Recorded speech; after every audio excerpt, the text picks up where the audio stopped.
Hi, I'm Ian Early with Woodland Psychotherapy and Brain Training. If you've been feeling stuck in a pattern of intrusive thoughts and compulsive behaviors, you're not alone. OCD and anxiety can feel overwhelming, but there are evidence-based strategies that can help. I thought that it would be a good idea to create a short video series about OCD and some strategies that can be used to help, especially exposure and response prevention therapy, or ERP for short, which is the gold standard treatment for OCD. Before we get in depth into what ERP is and how to utilize it to help with OCD though, I wanted to provide a couple of quick, easy strategies that you can utilize right away to help with OCD or anxiety and managing those moments where OCD or anxiety becomes heightened. Now, the first strategy I want to touch on actually is the core component of exposure and response prevention, and that is to delay compulsions. When you feel the urge to perform a compulsion, pause and delay for 5 minutes, or as long as you can in the beginning. This practice helps to reduce the urgency to act on that compulsion. Over time, you can increase the delay incrementally, and your brain actually learns that the anxiety that you feel with the obsessive or intrusive thought will actually pass away without having to give into the compulsive behavior. Now, the second quick, easy strategy that you can utilize to help with OCD or anxiety is simply mindfulness. Now, you've probably heard of mindfulness and have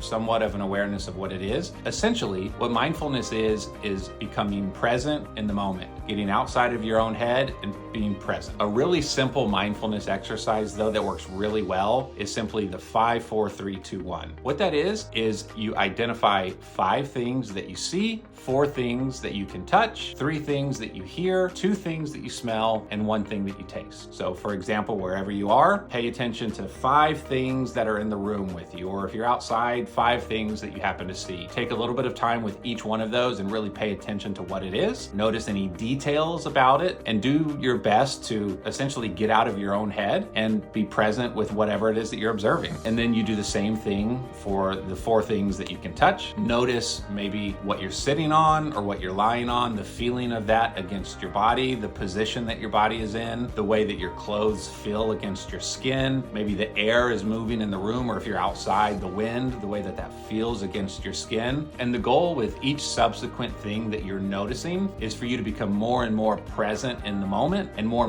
outside of your own head. Now, the third quick, easy strategy is to schedule worry time in your day. Designate 10 to 15 minutes in your day for worry time. When intrusive thoughts arise or any anxiety producing thoughts, tell yourself in that moment, okay, I will focus on this and deal with it during my worry time, but I'm not going to give it any attention right now in this moment. I'm going to set it aside, move forward with my life. I'll address it during worry time. This strategy helps you to compartmentalize and regain mental clarity. Over time, you might find that those intrusive thoughts lose their urgency when they're contained to a specific time frame. Quick strategy number 4, if you're having an obsessive compulsive moment or a thought that just won't go away and you can't get past it, or you're having a particularly anxious moment, a really easy thing to do is just to change your environment. Get up and leave wherever you are, change the stimulus, change the environment, and that's a really good and effective way just to recalibrate yourself, kind of get outside of whatever it is that's causing you the anxiety, and you can focus on something new. Another little add-on to that is changing your environment and then doing something that engages you, whether that's a walk or any sort of activity that you enjoy. Something that requires just a low level of attention on your part can really help to break the hold that obsessive compulsive thought has on you in the moment. These strategies are small but impactful steps to manage OCD and anxiety. Obviously, these strategies aren't a full solution, but hopefully they can be quick, easy tools for you to have in your toolbox to help you manage OCD and anxiety. At Woodland Psychotherapy and Brain Training, we specialize in evidence-based treatments like exposure and response prevention to help individuals navigate and overcome OCD. If you or a loved one are ready to take the next step towards freedom from OCD, please contact us today.